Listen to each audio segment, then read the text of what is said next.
Welcome to the Carriker Chronicles, the People Show. Checking the pulse of Husker Nation, brought to you by DPS Concrete Construction. Check them out at dpsconstruction.net. Ladies and gentlemen, before I bring on my guest, all right, who has won a plethora of awards, had a phenomenal 10-year career, and is going into the College Football Hall of Fame, real quick, if you would like to make sure you don't miss more interviews just like this one, I recently interviewed Daniel Kalin, Trev Alberts.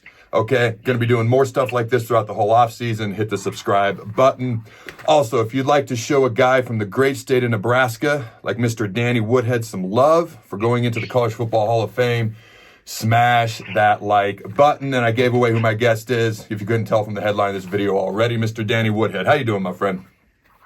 I'm doing good, brother. How you doing? Dude, life is good. Holidays were great. Half the time, the best part is when they're over, and I mean that just because craziness kind of dies down and life gets back to normal. But I appreciate you joining me. So, first question right out the gate. Obviously, as everyone knows, you grew up in Nebraska, played high school football in Nebraska. All right, your senior season, you finished as the Class A leading rusher, as well as Nebraska's Class A all-time leading rusher with just under 5,000 yards from 2000 to 2003. What was it like growing up in the state of Nebraska, playing high school football here, and things of that nature? Yeah, it was great. I mean, Nebraska, you played here. Nebraska's a football state. Yep. And we love our football. So Friday Night Lights, it's a whole thing. The town, it doesn't shut down, but a lot of people go to the game. It's just a great atmosphere. It's a lot of fun, and man, it was a great state to grow up in. Blue collar, hardworking town in North Platte I grew up in, and it was a special thing. And there's a reason why I came back. Absolutely, no doubt about it. And it's interesting because you and I chatted briefly before you came on, and then the last time I interviewed you was like 6, 7, 8 years ago. You were actually hit by a car as a kid. I thought you couldn't walk after that, but you're like, no, Adam, that's somebody else. But it's kind of a better story. Yeah, don't let facts get in the way of a good story. Also, facts don't care about feelings, so it's whatever narrative you want to fit for the particular day, I guess. But dude, let's talk about this, okay? And of course, I have to ask this question. However you'd like to answer it, feel free to do so. Your recruitment to Nebraska, obviously, it didn't work out so you could play for Nebraska, but I got to ask, all right, were there a lot of talks between you and the Huskers? Very little talks? Did you almost come to UNL? Was it not really ever close to happening? How did that really go for you, my man? Yeah, there were each time that I went to camp. And then, I went to a couple games and whatnot, but it was, yes, there were some talks, but not enough. I thought I did enough, more than enough at camps to show, and I thought I did more than enough in games to show, but it just wasn't to be had. They told me that I wasn't big enough, and they said maybe I could walk on as a kick or punt returner, maybe. But never was offered to walk on. People always say, "Oh, you could have walked on." And quite frankly, if they would have offered me to walk on, I probably would have told them to pound sand. I just wasn't. I wasn't going to go to a place that didn't want me. Yep, I get it. And that's just kind of what it was. And I'm okay with it. Like, someone else asked me this, and I am beyond all right with it. Am I mad? No. Like, I'm a 39-year-old man. If I am angry about which school, that I could have went to or didn't go to, whatever it was, like, maybe I grow up a little. And I did I want to go there? Yes, that's the exact place that I wanted to play. But that was not God's plans for my life, and I'm okay with that. And His plans are far greater than any other plans that I had of training to play at Memorial Stadium. Like, he had other plans to do some cool things with Shadron for 4 years and then play in the league for 10 years. So I am not mad. Dude, that's exactly what I was about to say. All right, so you go on to play at Shadron State, and I didn't know this until I did a little bit of recon. Like, you are the first ever recipient of a full athletic scholarship in the 96-year history of Shadron State. Okay, in addition, for folks who don't know, Danny won the Harlan Hill Trophy twice, which is basically the D2 version of the Heisman Trophy. He won it in 2006 and 2007. All right. Tied for first place in D2 history and career scoring with 654 points, 109 touchdowns. And Danny is only the second player in collegiate history, period, to score more than 100 touchdowns. All right. What was it like winning the Harlan Hill Trophy twice? And what are what sticks out to you most about your time at Chadron State? Yeah, it was cool, man. I've never been one for individual awards, so I don't want to say I could care less, because I know that those awards were really, really cool for the college, and I know it was really, really cool for the players and the coaches that I was with. So in a sense, it's still a team award in my eyes. So that was an amazing, amazing time to share with all the people that helped me get to where I was. So for me, everything, even this Hall of Fame, I'm hoping that the guys I played with, the offensive linemen, just anyone that was on the team or a part of it, the coaching staff, I'm hoping they feel like they have a piece of it too, because they really did. As you know, it takes 11 dudes to figure out a play and to do something successful on one play. So it wasn't just me. Yeah, was I the one that carried the ball? Yeah. But I'm hoping that, that they feel the same with the Hall of Fame as hopefully they felt with Harlan Hills. But I'd say the thing that sticks out to me at Chadron or whatever is, and I'd even say this about the NFL, is it's not the games. It just isn't. It isn't the playoff games. It's not the Super Bowl like in the NFL. Man, it's the relationships that I made and the people that I was around. Those are the things that I'll remember. I'll remember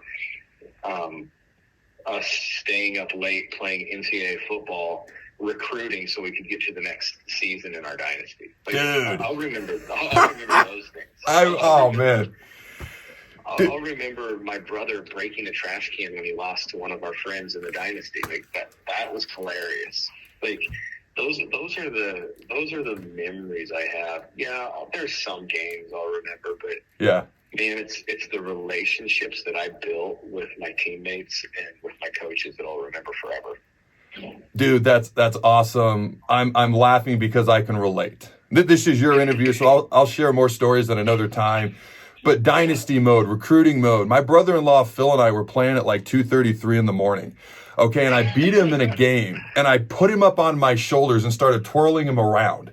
All right, and another friend of mine was asleep on the couch, sits up, looks at us, and just rolls their eyes and goes back to sleep, because it's 2:33 in the morning. Dude, that's awesome. I completely get that. Those dynasties matter. Oh, man, are you kidding me? I totally relate to that. All right, so you're a guy who was a 4, not 3, not 2, not 1, a 4-sport star in high school. You once scored 47 points in a basketball game. You ran a 10-5 100-meter dash in track. You set records in soccer. Obviously played football as well. Okay, you were also timed as you were getting ready for that NFL draft coming out of college at a 4.33 40-yard dash, which was the second fastest of all the running backs that year, 4.03 pro agility, which was the fastest. Okay, and I say all that to say this, because you were not invited to the combine, and obviously you went undrafted, but, as a guy who's going to the College Football Hall of Fame, had a 10-year NFL career, as you mentioned earlier. Okay, what are your thoughts on that process as you look back on it now? Did that motivate you as you think about it now going forward? Or what was going through your mind at that point in time?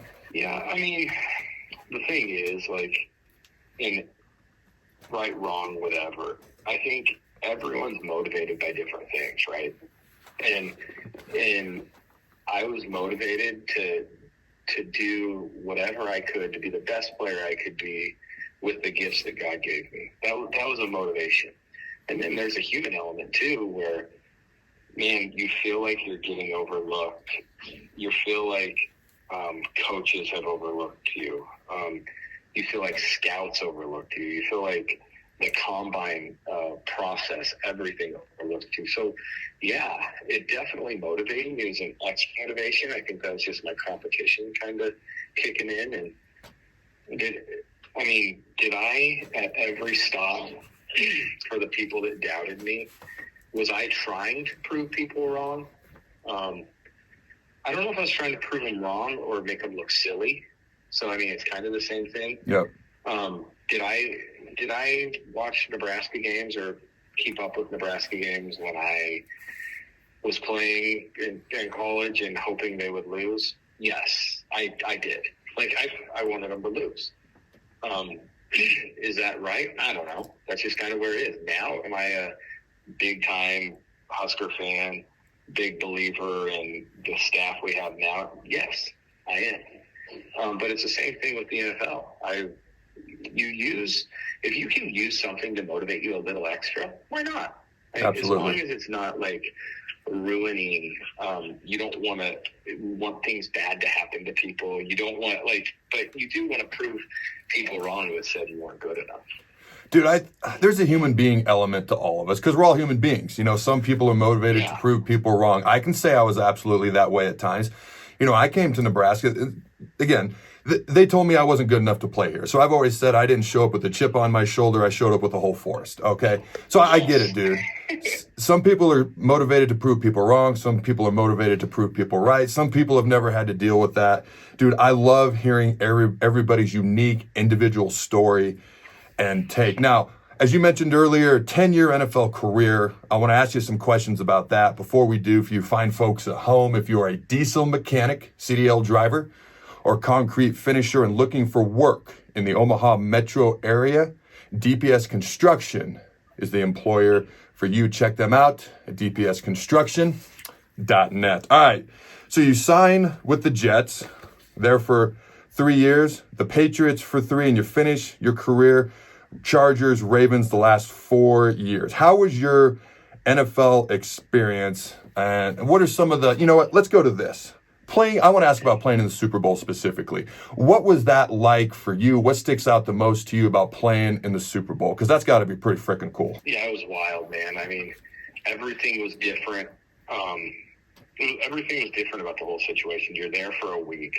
You have a 30-minute halftime. You know, in NFL, what is it, like 10 minutes or something? Like, it was just like everything was different. You had Madonna performing. I think I don't know if it was Beyonce did the Star Spangled Banner. I don't know, but it was like her national anthem. But it's like everything was weird. You had Deion Sanders, Joe Theismann, Michael Irvin on the field before. You're just like, what is going on? Where am I? And it was an incredibly cool experience. But then you had to find a way to make it to be a normal game. And really, it was after the first hit. Like, okay, we're just playing football just like the normal season. All right, let's go out and do our thing. It was a great experience. Obviously, we came up short, but, man, like, the experience I had in that, like, some people look like they'll be like, oh, I'm sorry I brought it up. Like, I think I care. Like, I cared at the time. Yeah. But, like, I don't care, man. Like, it was such a blessing and so cool that, like, I got to play in that game. Some people don't even play in playoff games. I played in the Super Bowl, was fortunate enough to score a touchdown. Like, I have some memories that I will have forever from that game. I'm not going to sit and pout because we lost. Was I mad at the time? Obviously, but I'm 39 years old now. Like, that was forever ago. I just feel very fortunate, very blessed, have so much gratitude, for the things that I was able to do or to be a part of. All right, man. What was it like playing with Tom Brady and for Bill Belichick? Man, with Tom, I mean, it's great. And Bill, I mean, they have an expectation of excellence, and that's like a very big thing, is to expect excellence, and then they hold you to it. Mm-hmm. Some people don't like that because it may, maybe you lose playing time because you don't run a route correct or you don't do something. It's like, but that's what, like, champions do. They do every little thing correctly. Yep. And I would say with both of them, that's why they were so good together, is because they both expected that. And everyone around them that they led did the same thing. Otherwise, they weren't going to be on board. They weren't going to get playing time or whatever it may be. So, it was 3 years that I'm very thankful for. And probably, I mean, it makes me view – I grew up with a great family, great parents, it obviously taught me to work hard, do all those things, but there was also some things that being at New England that helped kind of mold me as an adult into like what I'm going to do in business and how I'm going to conduct myself around others. Be on time, do whatever job's asked of you, just do it and do it to the best of your abilities. Be on time, be respectful of other people, and things of that nature. So like that was a key time in my life, I'd say. All right, man. Are you ready for a hard-hitting question? This is my hard-hitting question of the day. All right. So this is based off, it's interesting. The first line of your Wikipedia page is not about football. It says Danny Woodhead, amateur golfer. Then it goes into your football career. And so here's my hard-hitting question today. Do you still have nightmares from the day when Dan Whitney and I absolutely schooled you in golf? Bro, of course I do. I mean, that was a tough time for me. You guys just you embarrassed me. You made me look bad. So, no, that was such a fun time. Such a great time of just like hanging out and chatting up stories, and I mean, playing a little golf too, and playing a little competition. But like, man, that was just a good time to relax and hang out. That was a great time. So Dan's a good golfer. You were the best golfer on the course that day. I don't know if he'll like that. I am awful. But I enjoyed hanging with you guys as well. All right, here's my actual most important question of the day. And congratulations for going into the College Football Hall of Fame. So here's my question. What does it mean to you to be going into the College Football Hall of Fame? Number one, on a big scale, it means that I had a lot of people around me that were really good at what they did. Coaches, players, just people that took care of whatever we needed. It took a whole lot more people than just myself. So I want to start off with that. That's what it means, is that a lot of other people get to enjoy the successes or the awards that I've experienced, and I hope they do. I hope they feel a part of it. I don't want them to ever be like, oh yeah, I played with him. No, you were a part of it. And that's the number one thing it means to me. Number two, I would say this is the first individual award. Not that all the other ones are great, because I don't want to, but like where I was like, whoa, this is crazy. Yeah. It was the first, like, even the Harlan hit was a very big deal, but like, this is something I think maybe it even is a bigger deal because I'm 39 years old, retired 6 years ago. Like, and I'm experiencing these things, and then you see the other names in the class, and it's just like, wow, like maybe what I did in college or just for a living, maybe I was pretty good at that. And it kind of, I don't want to say it validates, but like even like my wife doesn't. Nothing. I mean, she was with me since freshman year of high school. We dated. She'd been through it all, like everything, and nothing really gets her excited about anything. She's like, "Oh yeah, cool. Oh, you're doing this. Oh yeah, you're in that deal." And this time, like, we were reading it, and like she even almost teared up. Like it was the first thing that like I had been really excited about. Now, I got inducted into the Shattered State Hall of Fame. That was awesome because I got to go back, see friends and just people that were huge in my college, just experience. And then this is like just on a different like level of, I mean, it's the highest honor I feel like I could get as a college football player. And it was kind of a whoa, like, I think we all sit back and we see the goodness of God and what he's done in our lives. And it's like, man, you had it figured out, God. You had it figured out that I didn't need to go to Nebraska. You had it figured out just on anything and everything in my life. And this is definitely one of those times that it's kind of more like sitting back and seeing in some ways what the Lord has done in my life, and even though it was for 4 years, but what he's done in my whole life. And it's just another moment where I can be very, very, very thankful of what the Lord allowed me to do. And I mean, mine is in football. Other people's can be in whatever career path they may take, a banker, a lawyer, a whatever, right? A teacher, a coach. I think we all have different marking points in our lives where we can sit back and be like, man, God, you had it figured out. And I think this is just another one of those times for me in my life. It's just mine is on an athletic level. Man, I love that. Congratulations. I want to thank you for taking the time to join me. And everybody at home, as always, hit me up. Questions for you. All right. Let me know in the comments below your favorite Danny Woodhead memory. It can be high school, college, or pro. Let me know any suggestions you might have for future interviews this off season. And if you just want to show Danny some love, just say congratulations as well. Until next time, Husker Nation, go Big Red. And always remember to throw the buns.